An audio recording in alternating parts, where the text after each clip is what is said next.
At the outset, allow me to express my heartfelt thanks and gratitude to the Kingdom of Saudi Arabia for organizing this very important global meeting among many other important events covering different topics for the benefit of the whole world,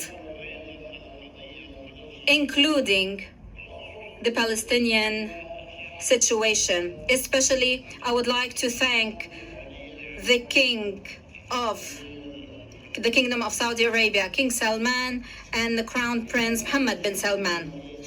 Ladies and gentlemen, whenever we talk about Gaza and what is happening in Gaza, we cannot but go back 75 years when the Israeli occupation started in Palestine. This occupation, which is still continuing until today, relentlessly and without any progress or change towards a solution.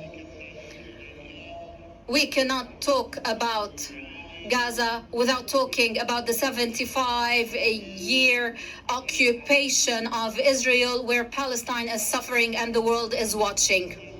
If we want to talk about Gaza specifically and about the 7th of October specifically, we can say, of course, this is a pivotal date where civilians were attacked. And from the beginning, we condemned it. From the 7th of October, we condemned this attack and we refuse it. Since the occupation started, we confirmed that as a Palestinian Authority and as a Palestinian Liberation Organization, we completely refuse the attack on any civilian, whoever they are, and whatever their affiliation, belonging, or nationality.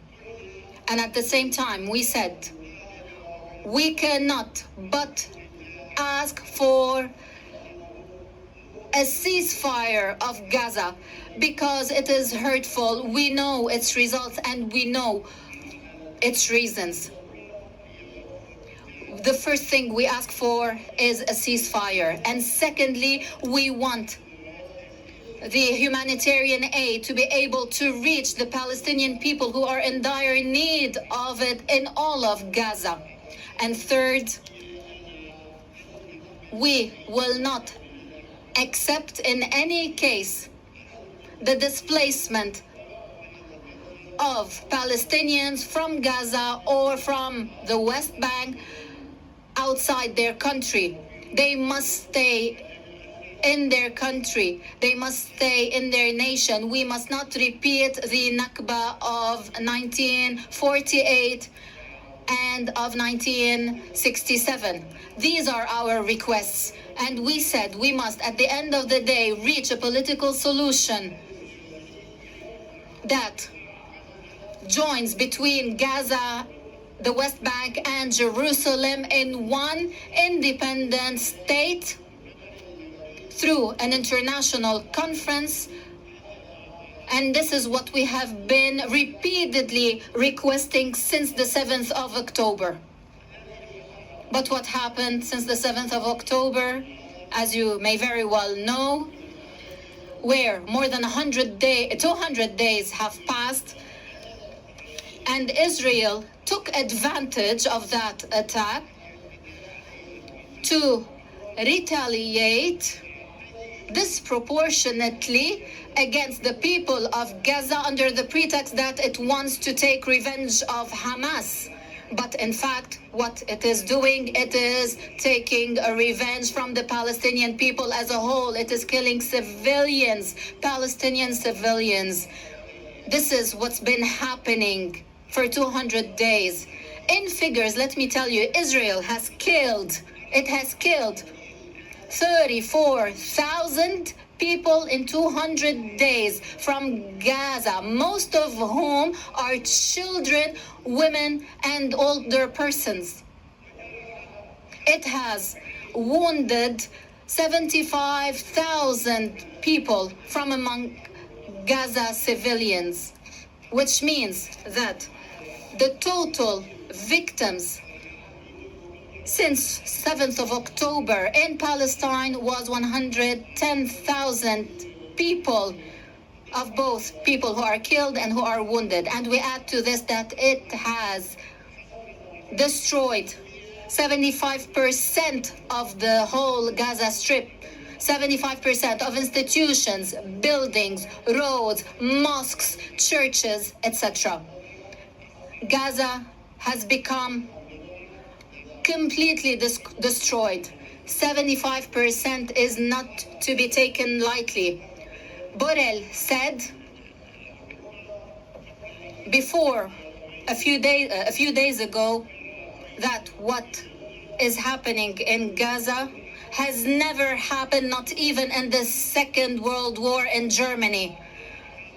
Others have confirmed and have acknowledged that what is happening today in Gaza and in the West Bank has exceeded what took place in the Second World War in Germany and in other European countries. So the situation, ladies and gentlemen, in Gaza is unfortunate. We have been, since the beginning, calling for a ceasefire and for the people of Gaza to be able to access humanitarian aid. And we must be warned from the displacement and the migration of 2.2 million Palestinians from their homes and from Palestine. This will mean that we are facing a new Palestinian Nakba. Allow me to tell you at the end that what is happening in Gaza and what will happen in the next few days and what will Israel do in the next few days is the invasion of the city of Rafah, because all the Palestinians of Gaza have gathered in Rafah. Only a small strike is all it takes to force everyone to leave Palestine, and we will be witnessing the greatest catastrophe in the history of the Palestinian people. We ask Israel to stop its attack. We call upon especially the United States of America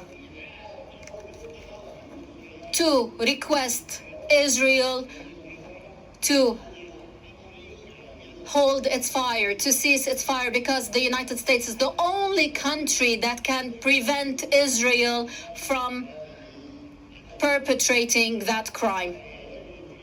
This is what is happening in Gaza. And what are we asking for?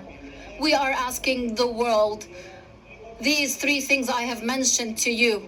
And as long as the world has acknowledged Palestine as an independent state with observer status in the United Nations in 2011, to consider it a full member of the United Nations, and thus to acknowledge the state of Palestine. And I call upon all countries to acknowledge the state of Palestine as it acknowledged the state of Israel. These two countries are subject to one Security Council resolution, but the world acknowledged the state of Israel, but not the state of Palestine. We ask the world to commit to its obligations and acknowledge the state of Palestine. And after acknowledging the state of Palestine, only then can we sit down with Israel and negotiate on the borders. And only then can everyone enjoy full peace.